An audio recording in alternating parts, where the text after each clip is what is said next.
long time ago, I was taught there's really no reason not to smile. I mean, even if things are tough, even if it's in a tough situation, if you look at all the positives in your life, there's so much to smile about. So why not smile? And you probably know the research that shows it takes fewer muscles to smile than it does to frown.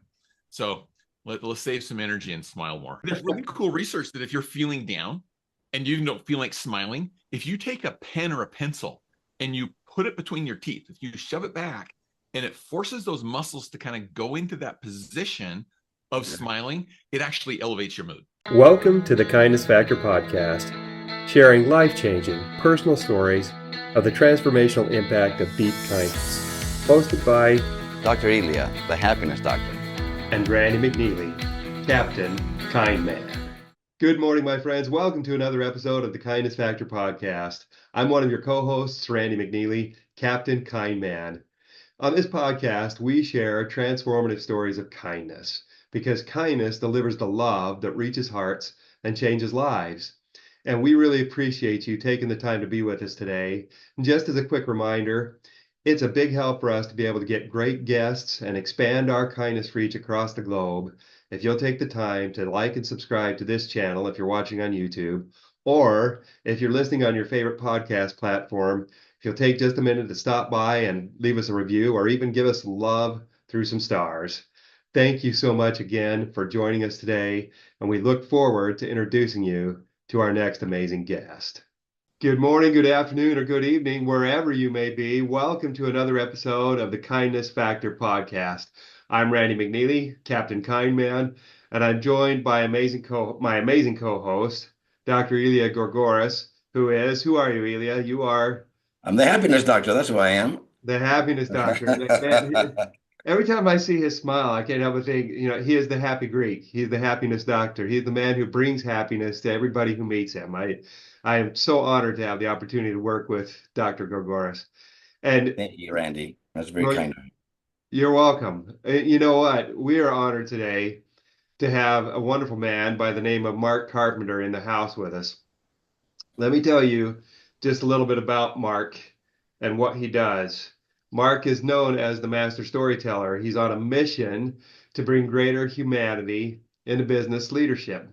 He's a popular speaker, a best-selling author. In fact, he's the author of a wonderful book called Master Storytelling and How to Turn Your Experiences into Stories That Teach, Lead, and Inspire.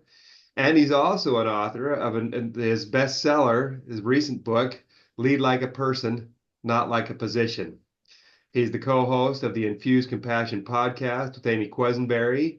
He's a man who has spoken in multiple locations. He's spoken at leadership and training conferences, and he's a popular podcast guest. He's praised for his engaging style, insightful stories, and applicable concepts. And you're going to find that out as we get a chance to talk to Mark. Interesting, Mark and I met not too long ago, but he's one of those guys, you meet him and you start interacting with him, you feel like, I've been friends with this guy forever, even though you just met him like 30 minutes ago. It's a true honor to have you in the house with us today, Mark. Thank you for joining us. Oh, it's my pleasure. It's my honor to be here with you. And I'll just double that back, that the same with Randy. When I first met him, it was almost this immediate connection. And I've only been on with Dr. Elia for 5-10 minutes, and I feel that connection already with you. And so I really think that this idea of kindness begets kindness, and it creates an automatic connection with us as human beings. Because in our deepest recesses, that's who we are. We want to be kind. I believe that. The beautiful thing about, and I'm just getting to know you as we speak, so this is live, and nothing has been pre-programmed, is your beautiful smile, man. You light up the room. And your smile is real, it's authentic, it comes from deep within, and your countenance, Mark, shows. To me, that's the most important thing, actually, because the great thing about for all of us getting older is like, listen, we don't have to prove anything to anybody. Just show up as yourself and just relax, and everything is good. Life is good, And a long time ago, I was taught there's really no reason not to smile. I mean, even if things are tough, even if it's in a tough situation, if you look at all the positives in your life, there's so much to smile about. So why not smile? And you probably know the research that shows it takes fewer muscles to smile than it does to frown. So Let's save some energy and smile more. The funny thing is that, and research does show that, is that if we smile for an extended period of time, it actually tricks the brain, Yeah. thinking that, hey, something good's happening here, and then those beautiful chemicals start getting released into your system. So then you have even more reasons to smile.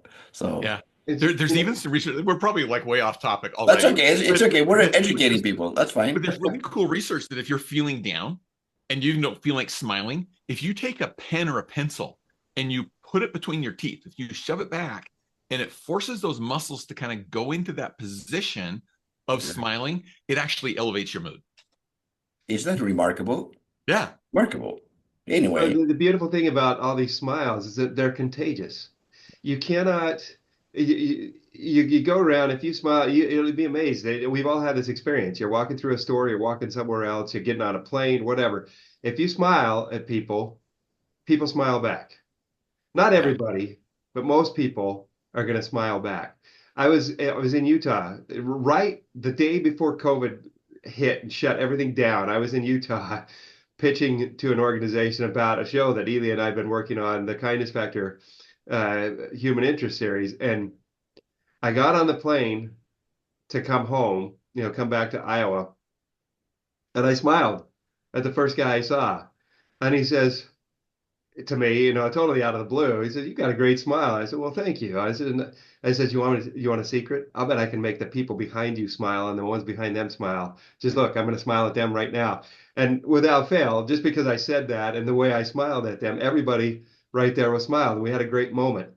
And think about that. I elevated the mood, and and I'm not saying this to be self-aggrandizing, but just by simply smiling, elevated the mood right there in that area for the time that we were there and looking at each other. And that's the beautiful thing about smiling. It elevates And, everybody that sees it. and it's not hard. I'm that weird guy at the airport too that will try to make eye contact with people just walking through the terminal and just smile and nod. And it is amazing. You're right, Randy. How many people smile and nod back? on a more serious note, I think sometimes people get overwhelmed when we talk about, and we specifically talk about not random acts of kindness, but mindful, conscious, and deliberate acts Intentional, of right? kindness. But Intentional. it intentional, right? It doesn't take nor a lot of time, nor a lot of effort, because and a smile is like it truly is effortless. Some people get overwhelmed, like, well, I don't know if I have the money or the time to go and do all these grand things about kindness, but it can start with a smile, a handshake, a hug, eye contact. Call somebody by their name if you're going through the line and you see their name is Mary. Mary, I hope you have a good day. Just mentioning one's name versus being this anonymous, not even making eye contact, and I want to just get my things paid and get out of here. Those are like tiny, tiny adjustments, and they make the world of a difference to that person. You know what, Dr. Elia, you made a great point there about using people's names. And I learned this great lesson from my son. We were at dinner together one time, just he and I, and our server came up, and I can't remember her name, but he very intentionally called her by name. She had a name tag on. We'll say Becky. Says, "Hi, Becky. Thanks for serving us tonight." And she got our drink orders and walked away. And I said to him, I said, "Yeah, I do that too. I try to use their name. I think you get better service that way." And he looked at me and he says, "Well, I just use their name because that's respectful. And everybody deserves to be called by Wow, their he name." taught you a lesson. And I'm like shrinking into my seat and going, "Yeah, you're right, son."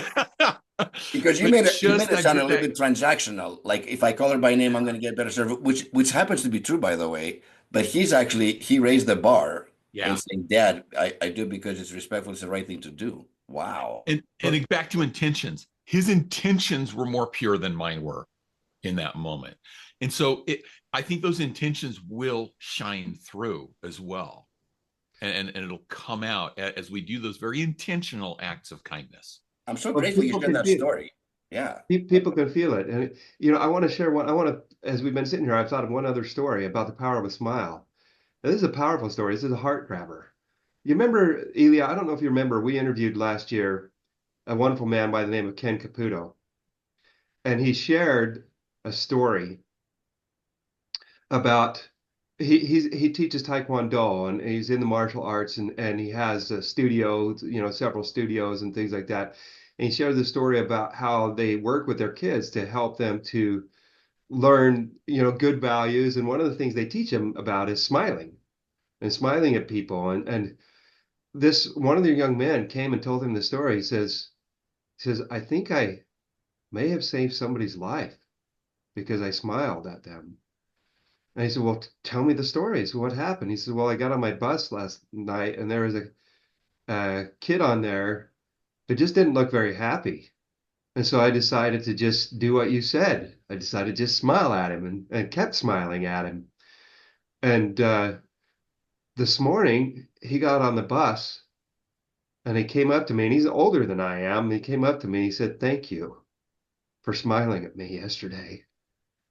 I was about to go home and kill myself. Your smile, I was thinking about it, I was about to do it, and then your smile kept coming to my mind, and thinking, if he can smile at me and see something good there, then I must have something to live for.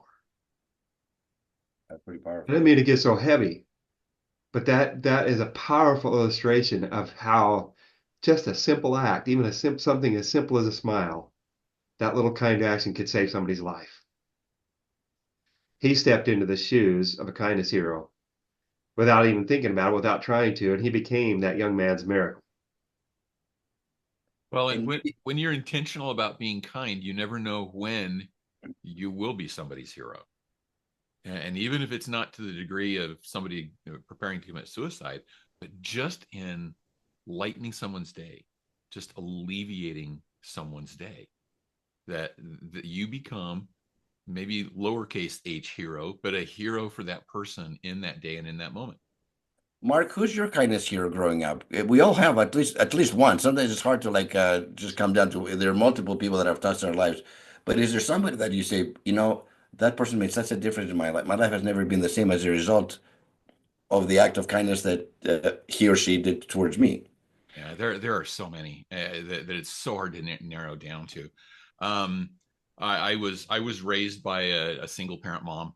My dad kind of divorced all of us when I was about 5 years old, and she was a school teacher, and I used to have my peers, because she was a school teacher in the same town we lived in.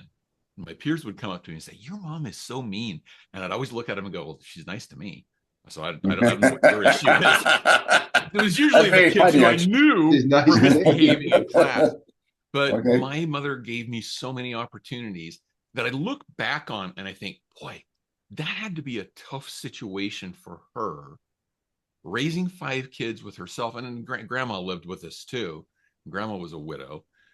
But even just these 2 single ladies raising these 5 kids had to be so tough. And so I give a lot of tribute to her, but there's so many acts of just simple kindness that I can look back on in my life and think, wow, I need to be more like that.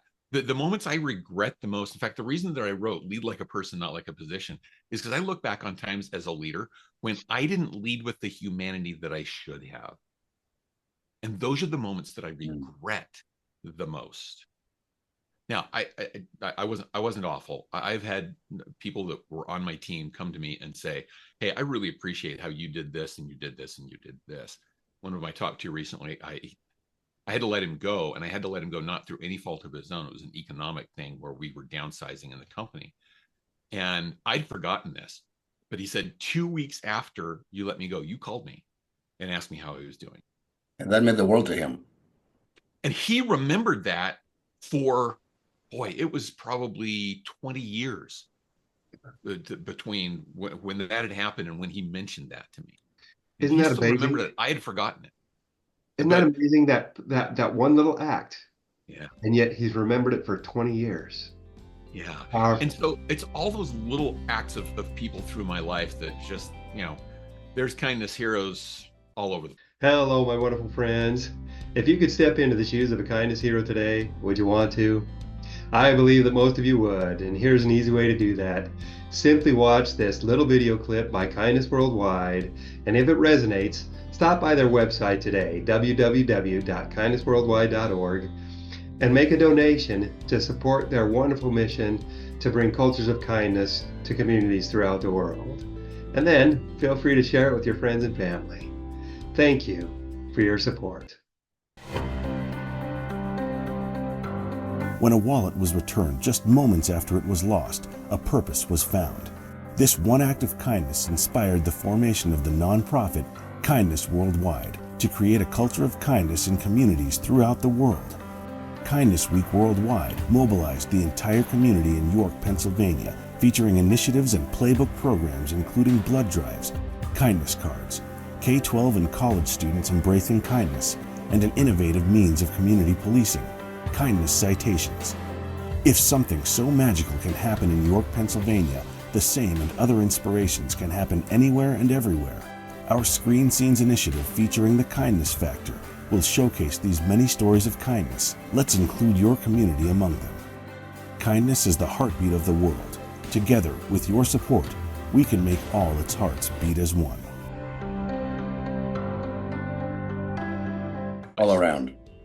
It's oftentimes, though, and you're not the only one that has said that. I think Randy and I both fall in that category, that it's moms early on that either consciously or not, by the way they live their lives, by the way they raised us, what we observed our moms doing for other people, embedded the importance of kindness in our lives. It happens so often, and I think the three of us are blessed to have had moms like that, actually. Yeah. You know, if I can share one more example that comes to my mind from my youth. I played the violin. I still play the violin, but I played the violin regularly when I was younger, and I was selected into this kind of an honors orchestra. And they asked me at the time, they were short on viola players. And so they knew I could also play viola, and they asked if I'd switch over to the viola section. And I was fine doing that, even though that wasn't my primary instrument. And for those of you who don't know music or especially strings, Right here, yeah, I'll be the well, indicator. it's a different clef. You read the notes differently for the viola part than you do for the violin part, and so that's why not everybody can switch over. But I'd already worked on that. I'd already known that. Okay. Anyway, so then we had auditions for seating, and again, if you're not familiar with how orchestras work, the people at the front closest to the conductor are considered the best players, and then it goes back from there. And when the seating came out for the viola section, I was in the second seat. And I went, really? Because this isn't my primary. And the guy who's sitting behind me, I actually know he's better than me. So I thought he must have had a bad audition or something. It's really weird. But anyway, I took that seat for our first rehearsal. After that rehearsal, a couple of the assistant directors who were actually coordinated the auditions pulled me aside. And I know this is a long way to get to this, but this is such an important moment of kindness. And they said to me, Mark, we are really, really sorry. There was a mistake. There was a mix-up in the auditions, and they had your names confused, you and the guy behind you. And he's actually in second chair. You're actually in fourth. And I'm really sorry. And the thing that struck me was how compassionate they were about the way they addressed it. They respected me enough as an 18-year-old kid, a 17-year-old kid, that they would apologize that much instead of just saying, hey, you know what? You're not where you belong. You actually Get in the back. Where you belong. Move back. Move back. Get out of that Move seat. back, buddy. That's not your place. and it was not a big deal to me that I was moving back, because I really felt that's more like where I belonged. But I started to tear up just because they were so kind in the way they approached that. When they also did the not right have thing, though. to be kind. They did the right thing, though, by you, because they can, like, well, we don't want to disappoint this 18-year. He thinks he's second, now he's got to move back to fourth. So I think it was important for them to explain what happened and apologize. I think they did the right thing, actually. That's Absolutely. It would have been unkind to have left me in that spot and left the guy who deserved to be in that spot behind me. And so that's a kindness too. Sometimes we feel like, especially in business settings, well, it's not kind to correct this person. Well, that's actually opposite. It's unkind to let bad behavior go and let people think that that's acceptable or okay and not help them grow. But you don't have to do it in a confrontational or an aggressive or a negative way. Correction can be kind. Correction is kind when you do it with humanity. It depends where you're coming from, because there can be correction. Let me give you some constructive criticism, which, by the way, I think is an oxymoron. There's nothing there's nothing constructive about criticism. And a lot of people will say that. So the energy that it can be hurtful and unkind. But what you just described is beautiful. Thanks for sharing that story. So, Mark, you recently wrote and released Lead Like a Person, Not Like a Position. Tell us a little bit about what inspired you. What was the why behind writing that book? Why did you feel like you needed to do it? Yeah, part of it I mentioned earlier, that I look back on my leadership and times that I felt like I'd failed as a leader. And almost every time it was because I was not treating people with the humanity that they deserved. I was leaning more on my position, on my authority, than I was on being a person. And I got to thinking about why this happens and why it happens so regularly in organizations. Because if you've been in an organization for more than a hot minute, you have probably seen that leader who says things like, do it because I said so. I had a leader literally say, I sign your paycheck, so you have to do what I tell you. Okay. Great way to motivate me. Yeah, it was a great way to motivate me to update my resume, yes, and leave the company. But why? Why do we do that? And I think it's because of how we fail our first-time leaders. Think about this. You've got a frontline team that needs a new leader. Who typically gets promoted to lead that team? Whoever the senior person is. Senior person or the top performer on the team? Does that qualify them to lead people? Not necessarily. Maybe. And that's the right answer. Maybe, maybe not, but not necessarily. But we put them in this position now where their fundamental role is leading people. And that's what's different than the role that they've had before, is now they're leading people. And what training do we give those people? Too often they're thrown into the fire without having any training. I mean, and I can speak from personal experience. Me too. And even when we do get training, what do we get training on? Systems, processes, policies, functions. Those are all position-based skills. But what do we not get training on? How to lead like a person. People. Yeah. How do you treat people, and how do you deal with people issues, not system issues? And that's when you bring consultants like me to talk about the human factor. Well, that's it. And me, and that's what I'm doing now, is trying to avoid those types of problems. Yeah. But at times, when times are good, new leaders will get by on those position skills. It's when times get difficult that they need those people skills even more. And then that's when they start leaning back on their position skills. I use this quote often. It was an ancient Greek poet named Archilochus. He said, "We do not rise to the level of our expectations. We fall to the level of our training." Wow, that's very wise, actually. When did you say that? Wow. This was like 200 BC. Okay, so that statement has been around for a long time. And think about it, if we only train people on here's how to function within your position, times get tough, and what do they fall back on? Their position, because that's what they know. And so my push is, let's develop frontline leaders who know how to lead like a person, who know how to listen and communicate intentionally and actually recognize people's good work. And if they can do that, a whole host of other leadership skills that they need fall into place a lot easier. You know, and then when there is a crisis or a challenge, what they can fall back is their humanity. Yes, absolutely. And you will never feel regret for doing that. My goodness, Mark, I'm looking at the time and we've already whizzed through this half hour, and my goodness, we could keep going. I mean, there's so many interesting things that have come up. And we didn't even get a chance to talk about your master storytelling book, but we'll have, that means we'll have to have you again for round two. Well, okay.